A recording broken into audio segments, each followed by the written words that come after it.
오늘 에베소서 4장을 시작하는 말씀을 읽었을 때 특별히 우리 바울 사도가 쓴 서신들, 바울 사도가 신약 성경의 약 절반이 되는 13권이나 되는 그런 성경을 썼는데 그 중에 대부분은 이런 식의 구성을 갖고 있어요. 이 한 권의 앞부분 쪽에는 주로 하나님이 우리에게 베푸신 은혜, 이미 그래서 예수 그리스도의 십자가로 인해 되어진 일들, 이런 게 주로 나와요. 그런 걸 은혜라고도 하고 직설법, 이런 표현으로 쓰기도 해요. 그런데 그 말씀을 먼저 쓰고 나서 이제 그 다음부터는 어떤 내용들이 뒤따라오냐면 명령. 하나님이 이런 은혜를 주셨으니까 은혜를 주시는 것에 대해서 우리가 뭐 해야 될 게 있어요? 물론 그런 것들을 할 수 있겠지만 하나님이 주시는 거라서 그거는 그냥 우리에게 되어지는 일이고 우리가 특별히 뭘 하거나 뭘 애쓰거나 수고하거나 이럴 바가 없죠. 그런데 이런 일들에 뒤따라서 이제 이런 은혜를 받은 자요, 이렇게 존재가 변화된 자라면 마땅히 행해야 되고 마땅히 따라가야 되는 그런 것들이 명령으로 주어지게 됩니다.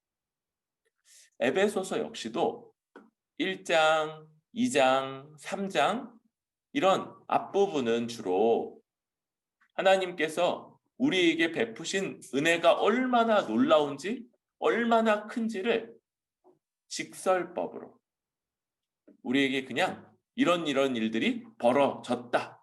너희가 이런 존재가 되었다. 하나님이 너희에게 이런 일들을 하셨다. 이렇게 주로 말해주고요. 4장부터 이제 그런 은혜를 받은 자, 그런 은혜로 인해서 존재가 변화된 자, 이제 이전과는 다른 새 존재인 사람들이 어떻게 살아가야 하는가를 명령으로 하고 있는 거예요.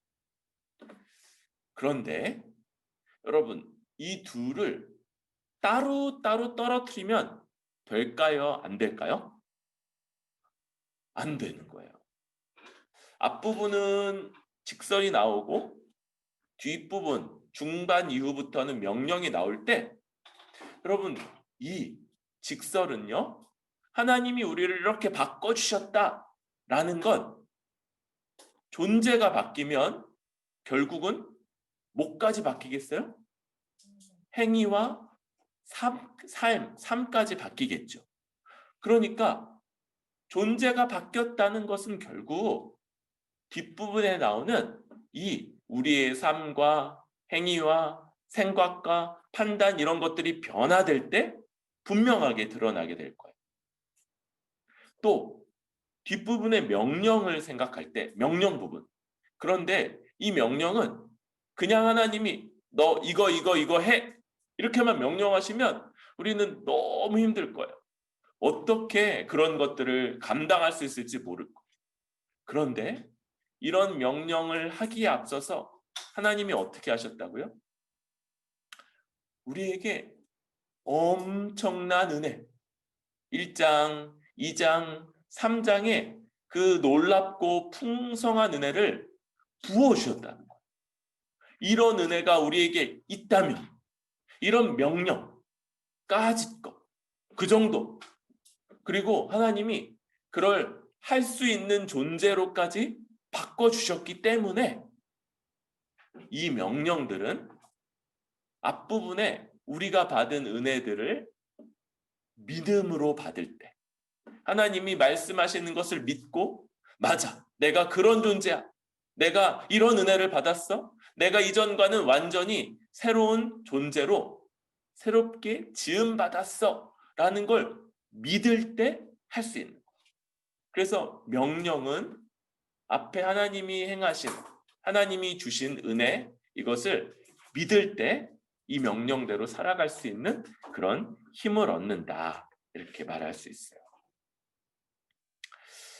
그러면서 우리 이런 명령에 대해서 볼 때 4장 1절부터 6절에 여러 표현들이 나오는데 가장 주된 명령은 3절에 나오는 힘써 지키라. 힘써 지키라. 힘써 지키라.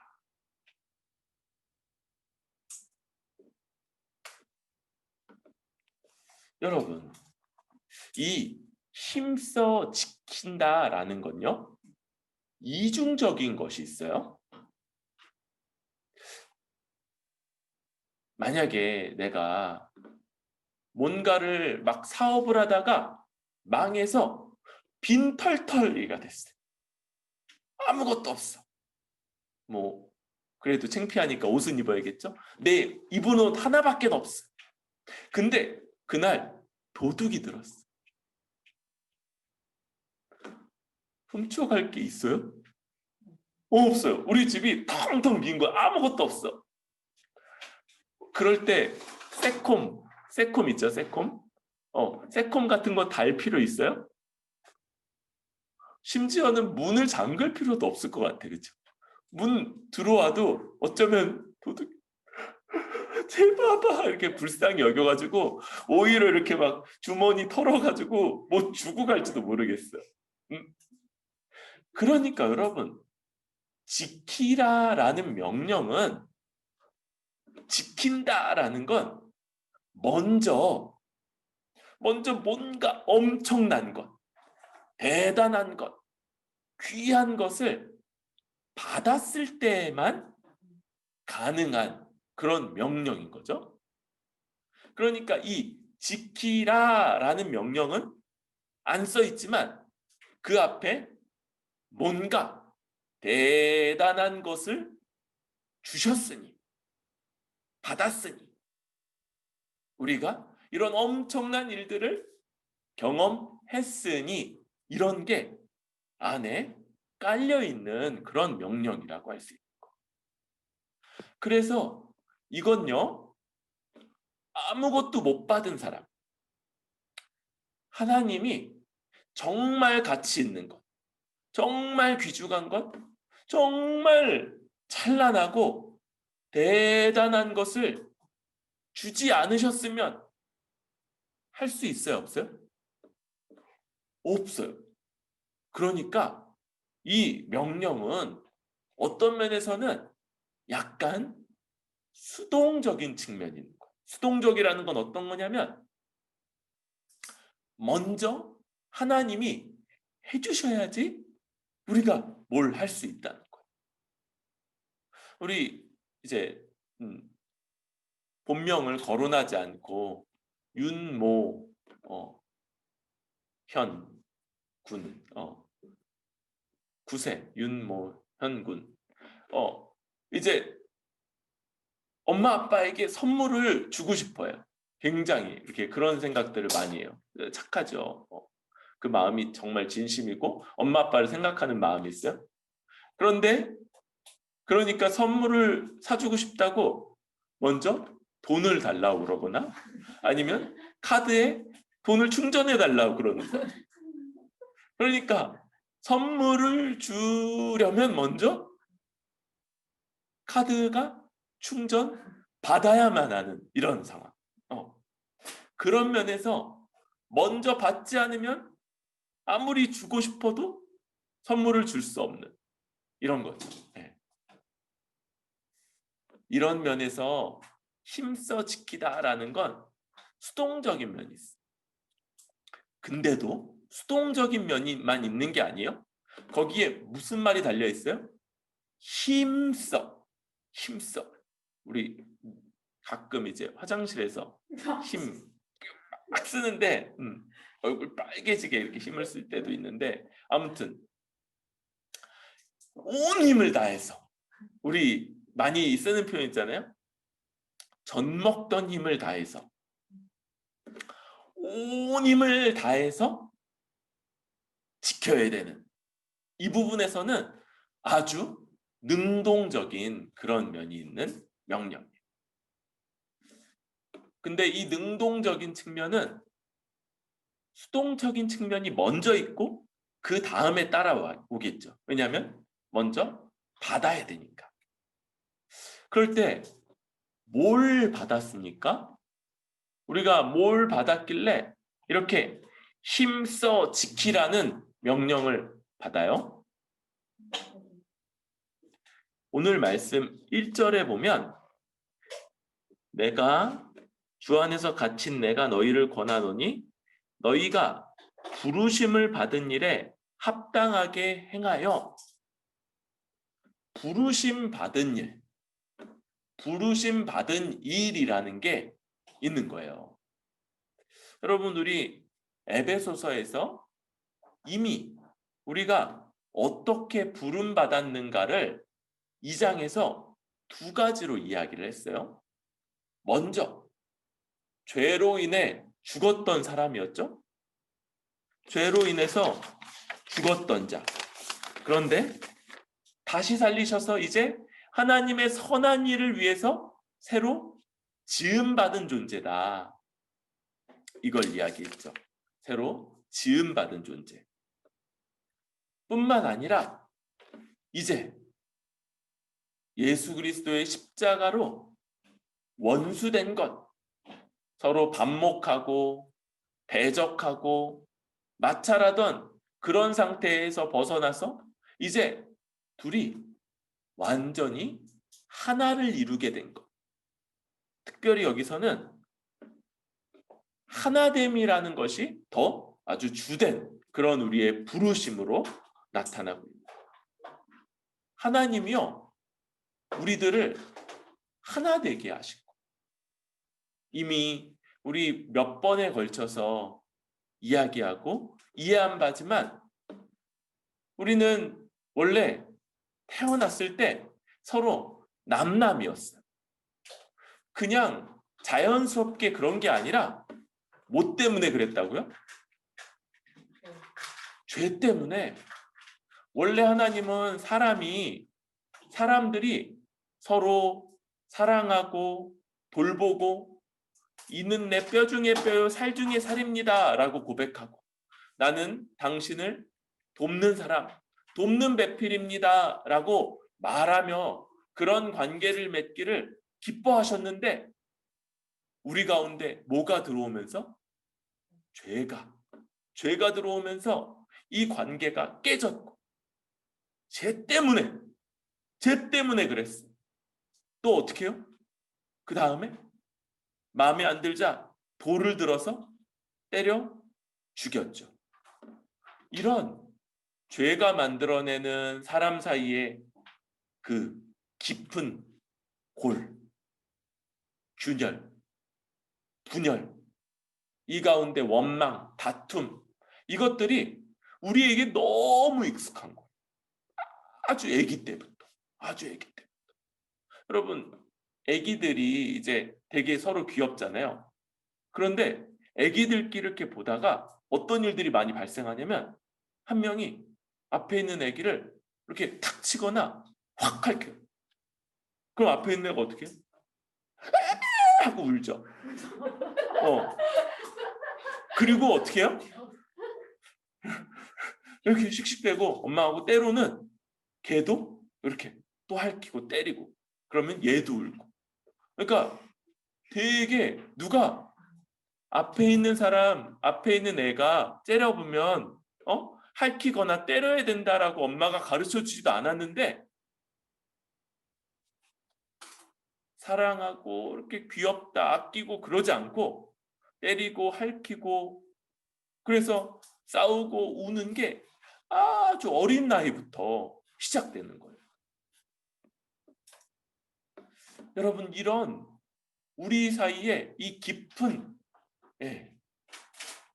이 깨어짐 이런 것들이 그런데 하나님이 새롭게 지으실 때 전에 갈등하던 사람들 서로 대적하던 사람들을 하나 되게 하실 때 이런 것들이 다 없어지고 하나로 새롭게 되었다는 것. 이게 바로 하나님이 우리를 부르신 그 부르심이고, 우리는 하나님이 2장에서 하나님이 우리를 이렇게 만드셨다는 것. 예수 그리스도의 십자가를 통해서 우리 간에 원수되게 하는 것.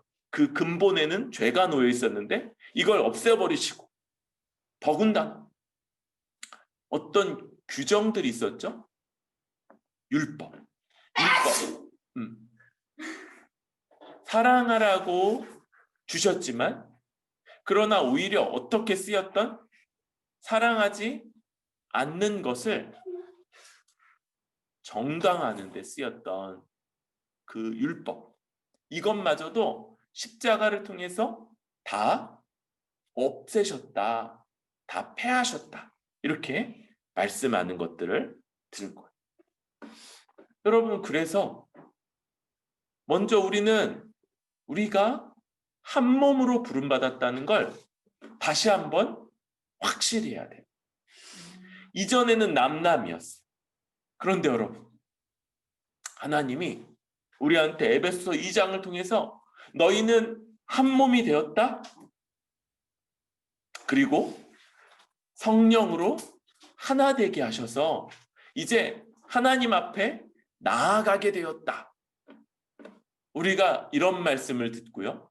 그때 우리가 새롭게 된 그 존재, 네 글자로는 한, 새, 사랑, 의미로는 하나 된 새로운 인류. 우리에게 가장 익숙한 두 글자로 하면 교회. 교회는 이제 하나 된 새로운 인류. 그래서 우리는 하나 된 사람들인 것, 서로 연합된 사람들인 것, 이게 우리의 기본적인 출발점인 것. 물론 여러분, 이건요 믿어야 되는 그런 내용이에요. 우리가 믿음으로 받아들여야 되는 거예요. 아멘. 정말로 하나님 대단하십니다. 우리 같은 자들 정말 고슴도치 같아서. 여러분, 고슴도치끼리 옆에 있으면 어떻게 되겠어요? 서로를 이렇게 찌르겠죠.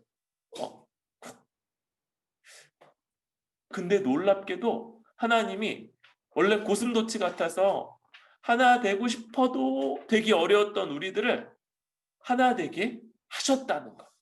이걸 믿고 여기서부터 우리가 함께 시작할 수 있는 것. 이게 하나님이 우리를 불러주신 부르심이고 이 인식. 그래서 우리는 모일 때마다 한 몸이다, 하나다. 우리가 서로 개별적인 인격이면서도 놀랍게도 한 몸 된 그런 존재다. 함께하는 존재요, 하나 된 존재요, 함께 살아가는 존재다라는 걸 모일 때마다 이야기하고 반복하고 눈빛으로 교환하고 말로 교환하고 이런 것들을 해야 되는 거죠. 그러면서 우리의 믿음, 이 하나 되게 하신 것에 대한 믿음을 더 확고하게, 견고하게 해야 되는 거예요. 그런데 여러분 어디서 그런 거 본 적 있어요? 서로 별개의 존재인데 또 하나인 것. 이런 거 본 적 있어요?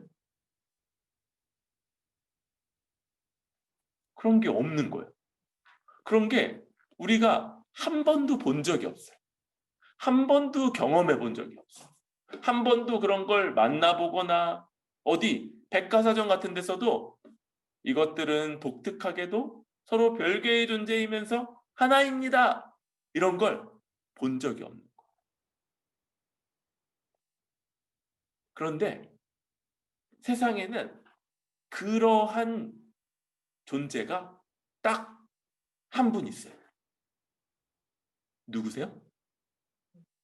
바로 우리 하나님이시죠. 삼위일체. 삼위일체 하나님. 삼위는 각각의 인격이 있으시다는 거예요. 다시 말하면 우리가 성부 하나님, 아버지 하나님이라고 부르는 분은요, 예수님과 다른 분이세요. 또 성부 하나님과 성령 하나님은 또 다른 분이세요. 성령 하나님과 우리 예수님은 또 다른 분이세요. 세 분은 서로 다른 인격체. 다른 인격체. 그런데 놀랍게도 이 세 분은 동시에 한 분이신 삼위일체. 세 인격이면서 동시에 일체. 한 분이시다. 이게 하나님의 모습이신 거예요.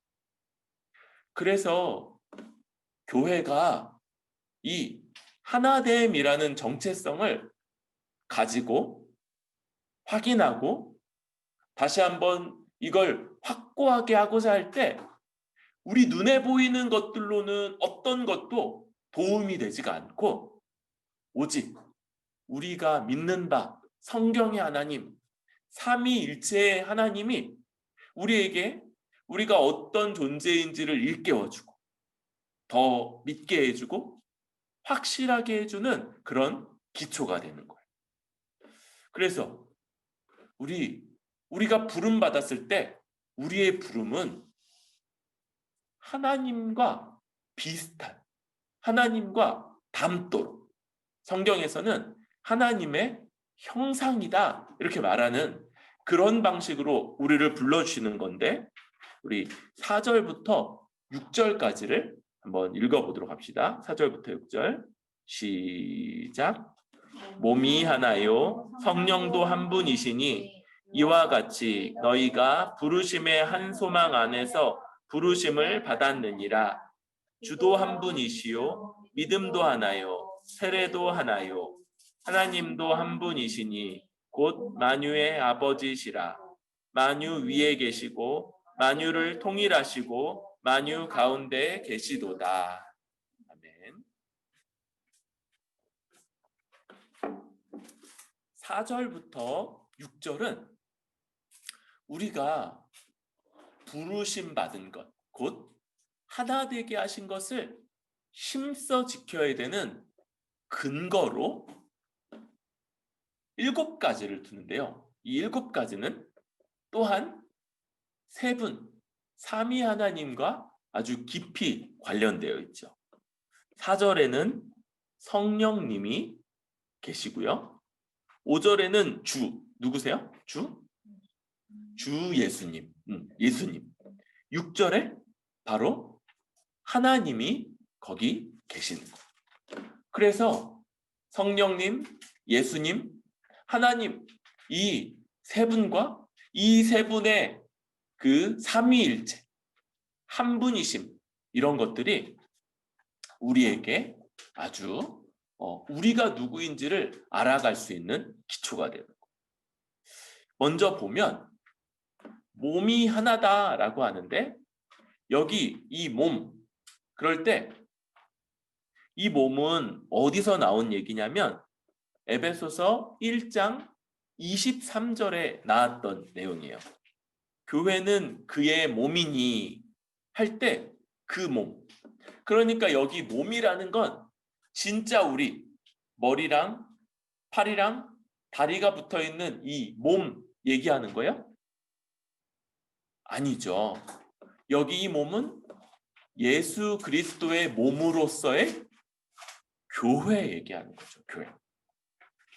그런데 이 교회가 하나다라는 거예요. 여러분, 우리 동네에도 십자가를 가지고 있는 그런 건물들이 되게 많잖아요. 이름이 다 다르죠. 그러니까 교회가 여러 개다라고 그렇게 생각을 많이 하죠. 조금 더 잘 아는 사람들은 장로교도 있고, 우리는 장로교죠. 성결교도 있고, 감리교도 있고, 침례교도 있고, 막 그러니까 여러 교단들이 있으니까 여러 교회지라고 생각할지도 모르겠어요. 그런데 모든 교회들은요 다 하나라는 데 동의해요. 예수 그리스도를 머리로 해서, 여러분 이상하죠? 예수님이 머리신데 머리가 하나잖아요. 근데 몸이 여러 개 있으면 이상하죠. 예수님의 몸인 교회가 다 하나예요. 그래서 여기 나오는 이 하나로서의 교회는 예수님의 몸으로서의 교회, 이건 예수님을 믿고 예수님께 연합한 모든 사람들을 다 가리키고요. 그걸 반영하는 것, 이게 바로 지역 교회들인 거예요. 우리가 여러 개 눈에 보이는 것들은 지역 교회들인데 이 교회들은 그 안에서 하나됨을 나타내는 그런 특징을 갖게 되고요. 그러나 또한 전체적으로 하나다. 왜? 머리가 하나시니까. 그런데 그렇게 모든 교회를 하나 되게 하시는 분이 누구시냐면 바로 성령님이시다. 우리 성령께서 어떤 일을 하셨는지 2장에서 봤었죠. 성령께서 유대인과 이방인, 가장 원수되고 가장 반목하던 대표인 이 둘을 하나 되게 하신 것, 그게 바로 성령님이셨죠. 그럴 때 이렇게 같은 교회, 유일한 교회의 성령으로 인해서 속하게 되고 그 교회의 일원이 될 때 부르심의 한 소망을 갖는다. 그래요. 여러분, 이 부르심의 한 소망도 이미 에베소서에서 나왔던 말씀이었어요. 우리 에베소서 1장 18절, 그러면 너희 마음의 눈을 밝히사 그의 부르심의 소망이 무엇이며, 그래서 하나님이 우리를 교회로 불러주셨다. 혹은 교회가 되게 하셨는데 그 소망, 교회로서의 소망, 하나님 나라 백성이 돼서 하나님이 이루실 아주 복되고 영광스럽고 풍요롭고 또 만족스럽고 거기서 모든 사람들과 함께 사랑의 관계를 이루는 이 영원한 행복을 누릴 수 있는 이 하나님의 백성됨의 복, 이게 바로 여기 나오는 이 부르심의 소망이었다.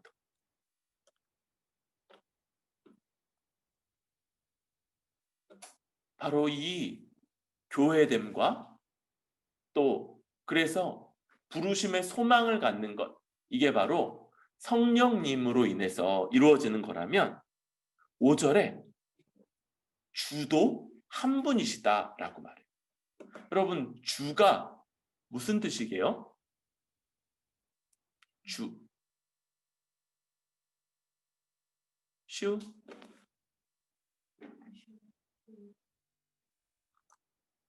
맞아요. 주인님, 주인님. 그래서 우리 주인이시라는 거예요. 우리 주인이 누구세요? 예수님이에요. 예수님. 예수님을 주, 나의 주인님이라고 부르는 사람들, 이게 우리들인 거예요. 그런데 이 예수님을 주라고 부르잖아요. 그러면 여러분, 원래 유대인들은 우리를 돌로 쳐 죽이려고 그랬을 거예요. 왜 그러냐면 유대인들은 야, 어떻게 인간인 예수를 너는 하나님께만 부를 수 있는 호칭으로 부르냐? 너 신성 모독죄다. 그러면서 약간 이제 열심히 없는 유대인들이면 에이, 그러면서 그냥 에이, 아무것도 모르는 저 이방인들 그러면서 지나가겠고, 열심히 있는 사람, 예를 들면 사도 바울 같은 사람이 어떻게 해요? 돌 들고 쫓아와서 우리 때리려고 그러고. 반대로요, 로마 시대에 예수님이 주이십니다 라고 말하잖아요. 그럼 어떻게 되는지 알아요? 로마의 군인들이 잡아가가지고 우리를 죽이는 거. 로마에서는 누가 주다라고 고백해야 됐냐면 로마 황제가 주시다 이렇게 했다. 그런데 교회는 유대인들처럼 그런 것도 아니고 또 로마 세계에서 고난을 받으면서도 예수님이 주이시다라고 이렇게 말하는 그런 사람들인 거예요. 이거 누가 처음으로 그렇게 말했는지 기억나나요? 우리 몇 주 전에 설교했던 건데 사람들은 나를 누구라고 하느냐? 너희는 나를 누구라고 하느냐? 예수님이 그렇게 물었을 때 12 제자의 대표인 베드로가 주는 그리스도시요 살아계신 하나님의 아들이십니다 라고 고백했죠. 바로 그 고백. 예수님이 하나님이시고 하나님이 우리에게 약속하신 바로 그 그리스도이십니다. 당신이 우리의 주님이십니다. 라는 이 고백. 이게 바로 사도와 선지자들의 사도적 신앙 고백인 거. 이걸 아주 짧게 요약할 때 예수님이 주이십니다. 라고 말하는 거. 이 사도적 신앙 고백. 이게 그것이기 때문에 모든 예수님을 주라고 부르는 사람은 같은 믿음을 갖고 있는 거예요. 어떤 믿음? 베드로가 가졌던 믿음, 야고보가 가졌던 믿음, 요한이 가졌던 믿음, 바돌로메가 가졌던 믿음, 레위가 가졌던 믿음, 또 누구? 빌립이 가졌던 믿음 뿐만 아니라 12사도만 아니라 그 다락방, 마가의 다락방에 모였던 120 성도, 처음으로 성령 받았던 그 120 성도도 다 똑같이 뿐만 아니라 그 다음에 5,000명이 믿고 3,000명이 믿어서 그렇게 늘었을 때도 다 똑같은 믿음. 오늘날 세계에 예수님 믿는 사람이 몇 명이에요? 몰라요. 잘 안 세봤어요. 굉장히 많을 거예요. 그런데 그 사람들이 다 똑같은 믿음이라는 믿음, 같은 믿음. 이 사도와 선지자들이 가르친 것과 정확하게 일치하는 같은 믿음. 그리고 그럴 때 받게 되는 것 뭐예요? 세례인 거예요. 세례. 혹시 가연이 세례 받았니? 세례 받았는지 안 받았는지 모르지. 유아 세례. 그치? 잘 모르지. 엄마한테 물어봐야지 알지. 우리 시우시언니는 유아 세례를 받았지만 또 나중에 이 믿음을 자기가 고백할 때 그때 세례에 해당하는 입교라는 의식을 하게 되는 거예요. 이 한 분 예수 그리스도, 이 위분을 우리의 주인님이다. 하나님이시고 그리스도 곧 주인님이시다 라고 고백하는 사람들, 이건 바로 사도와 선지자들의 사도적 신앙 고백이고 이걸 가진 사람들이 모두 세례를 받아요. 예전에 이런 문제가 있었어요. 예수님을 믿다가 고난이 너무 심했어요. 그래서 잠깐 동안 고난이 타협했어. 그래서 맞아요. 로마 황제가 주예요. 이렇게 말을 했어요. 그래서 목숨을 건졌어. 근데 그러고 나서 나 목숨 건졌으니까 행복하다. 이렇게 살았을까요? 아니죠. 너무 이 마음에 죄책감. 날 위해서 목숨을 버리셨는데 주님은 나는 목숨을 건지기 위해서 그분을 저버렸다는 이 죄책감이 너무 커서 그래서 주님 앞에 회개하고 아주 진실하게 회개하는 사람들 또한 있었어요. 그렇죠? 그런 사람들이 마음에 이 고민이 너무 큰 거예요. 한 번이라도 내가 주를 부정했던 그거. 그래서 이렇게 부탁을 했어요. 저희가 한번 이렇게 주님을 부정하는 일을 범했는데 그러면 우리의 세례는 다시 받아야 되는 것 아닙니까? 다시 받고 싶습니다. 이렇게 할 때 교회가 뭐라고 결정했는지 알아요? 다시 받아라? 다시 받지 마라? 다시 받지 않는다. 왜냐면 하나님이요, 우리의 실수나 죄나 넘어지는 것들 모르실까요? 아니에요. 아시는 거예요. 그래서 네가 처음 세례 받을 때, 처음 죄를 씻는 그 세례를 받을 때 지금 네가 주를 부인했던 그 죄까지, 왜? 진실하게 지금 회개하니까 그것까지도 다 받은 거다 그러면서 세례를 다시 주지 않았어요. 그럴 만큼이나 세례가 같은 세례다. 하나님과 예수님과 성령님에 의해서 받게 되는 유일한 세례고, 그리고 이건 영원토록 효력이 있다. 이렇게 해서 다시 세례를 주지 않아요. 마지막으로 하나님도 한 분이신 거.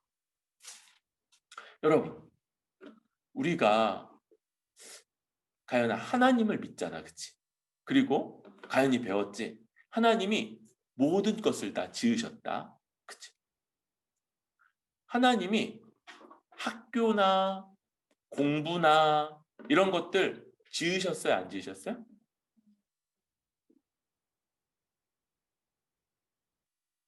그치? 그런 것들도 하나님이 지으셨다고 할 수 있지, 그치? 하나님이 지으신 사람을 통해서 만드신 것들, 그것도 하나님이 의도하셨고 지으셨다고 할 수 있어요. 하나님이 우리에게 교육을 받게 하시고 그 가운데서 자라가게 하시는 것. 그래서 어떤 것들이 준비돼서 세상에 기여할 뿐만 아니라 또 교회, 또 다른 지체들을 도울 수 있도록 준비시키시는 것. 이게 바로 하나님이 지으시는 것들을 인정하는 것. 하나님은 만유의 아버지, 만유 위에 계시고 만유를 통일하시고 만유 가운데 계시도다. 여기 이 만유가 많이 반복되죠.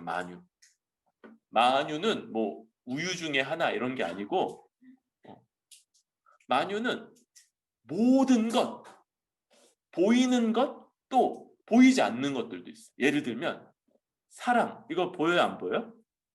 행복, 보여요, 안 보여요? 기쁨, 이런 것들까지도, 보이는 것과 보이지 않는 모든 것들 다 하나님이 지으셨고, 그러면 어떤 것들, 뭐 예를 들면 야구, 이게 하나님이 지으신 건지 아닌 건 잘 모르겠죠. 하나님이 지으신 거예요? 그렇죠. 하나님이 지으셨다고 할 수 있어요. 그러면 이런 것들 하나님 앞에 선하게 할 수 있겠죠. 이해돼요? 하나님이 지으신 것들이면 다 하나님의 뜻과 목적에 따라 그걸 할 수 있는 거예요. 대표적으로 여러분들에게 뭐가 있다고요? 공부해서 자라가는 것. 여러분, 하나님이 지으신 거예요. 우리한테 공부하고 배우고 그래서 준비되어 가는 것. 그래서 열심히 하는 거예요. 또 이 모든 것들이 다 하나님이 지으신 것. 여러분, 하나님을 믿는다는 건 그래서 어떤 사람들이 그냥 교회에 있거나 주일에 예배 드릴 때만 하나님과 상관이 있다고 여기는 게 아니라 우리의 모든 일상, 그러니까 너무 늦게 자지 말라, 건강을 해친다, 이런 것들도 마찬가지고, 수면 습관 이런 것들도 하나님 앞에서 어떻게 가꾸어 가야 되는지, 또 우리가 돈을 벌고 또 쓰는 것, 이런 것들 어떻게 쓰는가, 이런 것들이 다 하나님 안에서 하나님의 목적, 하나님의 뜻을 따라서 이루어져야 되는 그런 것들. 모든 것들이 다 그런데 우리 교회와 그 가운데 한 몸 된 사람들, 이건 얼마나 더 그러겠어요. 우리의 모든 것들을 다 주관하시고 그 가운데 이 모든 것들 가운데 가장 핵심적으로 하나님이 하나 되게 하시는, 하나님을 반영하는 한 몸 된 교회가 있고 그 교회의 가장 중요한 활동으로서의 예배가 있는 이런 것. 그래서 우리가 하나다, 하나로 부르심을 받았다 할 때 우리는 이 삼위일체 하나님, 이 하나님에 대해서 알아가고 배워가고, 이 하나님들 약간 이상하죠? 이 세 분이면서 한 분이신 하나님을 알아가는 게 우리의 한 몸됨을 알아가는 방식이고 기초라고 할 수 있어요. 그러면서 여러 가지 얘기를 해줬죠. 우리가 성령님을 힘입어 한 몸 된 교회를 이루는 거고, 그럴 때 같은 소망, 하나님 나라 백성으로서의 이 복된 소망을 동일하게 갖는 거다. 또 한 분이신 예수님을 믿는 것, 그것 사도와 선지자들의 터, 사도적 신앙 고백을 배우고 믿고 고백하고 그로 말미암아 같은 세례를 받는 거고, 한 분이신 하나님, 그래서 하나님, 이 세상에 있는 모든 것들, 뭐 여기 있는 카메라, 뭐 저 뒤에 있는 주전자, 뭐 여기 있는 건반, 뭐 우리 앉아 있는 책상, 의자까지. 근데 이런 것만 아니라고 했죠. 물건만 아니라 어떤 제도들, 국가라는 제도, 결혼 제도, 또 공부하는 것들, 이런 학교, 이런 제도들까지도 다 하나님의 계획하심 가운데 있고, 그래서 하나님 앞에 합당하게 그것을 이해하고 살아가는 것. 이게 우리가 한 분 하나님을 알아가는 과정이고 그 중심에 하나 된 교회로서의 부르심이 있다. 그럴 때 여러분, 이제 처음 시작했던 그 얘기를 다시 할 때가 왔어요. 우리가 뭔가를 먼저 받지 않으면 지킬 수 없다고 그랬는데 받았죠. 뭘 받았어요? 한 몸됨, 하나 되게 하심을 이미 받은 거예요. 그러니까 이제 적극적으로, 능동적으로 힘써 지키는 게 우리에게 있다고 그랬죠. 여기 이 힘써 지킨다, 특별히 성령이 하나 되게 하신 것을 힘써 지킨다 할 때 이 단어가 뭐라고 그랬어요? 시연이? 시옷, 피읍, 디귿, 지읒, 티귿, 시옷. 뭐라고 그랬어요?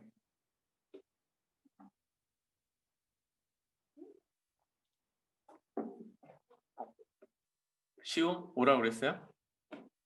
시옷, 피읍. 존테스. 그쵸. 스푸다 존테스라는 단어라고 그랬죠. 스푸다 존테스. 이 단어는요, 스푸다 존테스. 이 단어는 우리말로 딱 번역하기가 쉽지가 않대요. 여기에는 서두름, 열정, 의지, 감정, 의욕, 육체적인 힘과 모든 마음가짐을 포함하는 전인적인 노력을 다 하는 거. 모든 걸 다 하는 거예요. 모든 걸 다.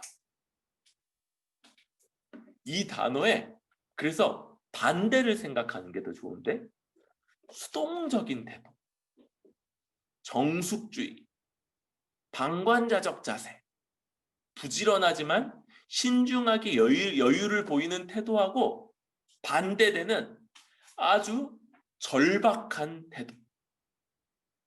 그게 바로 이 스푸다 존테스, 힘써 지키라 라는 이 명령이 가지는 그런 모습, 뉘앙스 있고 온 힘을 다해야 돼. 그러면서 특별히 5가지 모습이 2절에서 나타나죠. 2절 한번 읽어봅시다. 시작.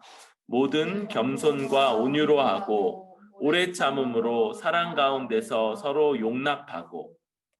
여기 보면 겸손, 온유, 오래 참음, 사랑, 용납 이런 말들이 쓰이고 있어요. 그러니까 오래 힘써 지키는데 거기에 겸손해야 된다. 겸손이 어떤 거예요? 우리 시연이가 가끔 하는 이거 있잖아요. 난 참 겸손해. 여러분, 이런 건 겸손의 반대의 모습이죠. 겸손은요, 다른 사람의 귀함, 가치, 진가를 인정하면서 자기를 낮추는 모습이에요. 다른 사람들에 대해서는 대단하다. 우와, 진짜 잘한다. 와, 너무 귀하다. 그렇게 말하면서 자기 자신은 낮추. 그렇게 어떻게 이렇게 잘했어? 나 이거 잘 못하는데 어쩌다 보니까 그렇게 된 거네. 와, 나도 신기하고 나도 참 감사해. 이렇게 대하는 태도. 온유는요, 자신의 주장을, 자신의 권리를 주장하지 않고 다른 사람을 배려하는 모습. 그래서 자기를 주장하고 자기를 내세우고 나의 방식, 이거는 내 방식대로 해야 돼. 이런 것들보다 다른 사람에게 맞춰가는 태도인 것. 오래 참음은요, 아주 나를 힘들게 만들고 화나게 만드는 사람에 대해서 인내하고 그 사람의 약점을 포용하고 분노하거나 보복하지 않는 것. 이게 오래 참음이에요. 서로 용납하고. 그런데 이런 일들을 서로가 행하는 거죠. 서로에 대해서 우리 서로 잘 이해가 안 되거나 또 잘 부족한 부분이 있을 수 있어요. 그런데 그런 것들에 대해서 오래 참고 겸손하게 하고 온유하고, 반대편도 누가 누구에게 일방적으로 언제나 그게 아니라 서로가 서로에게 그렇게 하는 거. 마지막으로 사랑은요, 이 모든 자질들을 포함하는 아주 포괄적인 거라고 할 수 있어요.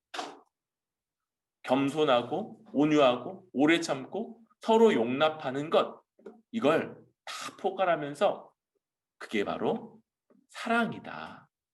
사랑으로 한다. 이렇게 말하는 거. 여러분, 우리가 힘써 지켜야 됩니다. 하나 되게 하신 것, 이걸요, 모든 노력을 다하고 수고하고 애쓰면서 이 일들을 지켜가야 돼요. 거기에 특별히 겸손하고 온유하고 오래 참고 서로 용납하는 것, 이게 다 합쳐서 뭐라고요? 사랑으로 서로를 대하면서 이 하나됨을 힘써 지켜가는 것. 그것만이 우리 하나님 앞에 우리를 한 몸 되게 하신 성령님과 우리를 위해 자기 자신을 내어주어서 우리의 주가 되신 참 하나님이시오 참 그리스도이신 예수님, 그리고 모든 만물을 지으시고 그 모든 만물을 자기 뜻대로 이끌어 가시는 우리 하나님 앞에 바로 이것이 교회로서 합당한 모습이다 라고 할 수 있는 거예요. 여러분, 우리는요, 그래서 서로 달라요. 세 분 하나님이, 성부 하나님이 예수님이 아니시고 예수님이 성령님이 아니시고 성령님이 성부 하나님이 아니신 것처럼 우리는 서로 달라요. 그러면서도 동시에 세 분 하나님이 한 하나님이신 것처럼 우리는 서로 다르면서 하나인 그런 사람들입니다. 우리가 이걸 믿음으로 받고 그리고 힘써 지켜갈 수 있기로 합니다. 서로 다르기 때문에 이런 게 필요한 거. 겸손해야 돼요. 우리가 생각할 때 다른 사람에게 있는 모습이 내게 있는 것보다 못하거나 별로라고 여길 수 있을지 모르겠어요. 그런데 마음을 바꿔야 돼요. 다른 사람이 나와 다르기 때문에 내가 갖지 못한 부분, 나보다 나은 부분이 언제나 있는 거. 그런 것들을 인정하고 대단하다 이렇게. 반대로 나의 어떤 부분에서 다른 사람의 모습이 맞지 않는 것들이 있죠. 그럴 때 어떻게 돼야 된다고요? 온유하게, 온유로서 돼야 돼요. 오래 참아야 된다고 했죠. 다른 사람과 이렇게 마찰되는 부분들이 생길 수 있는데 오래 참고 그리고 서로 용납해. 죄가 아닌 것들 이런 것들을 받고 인정하고 그런 것들을 참고 서로 그렇게 하고 이 모든 것들 가운데 사랑으로 행하는 것.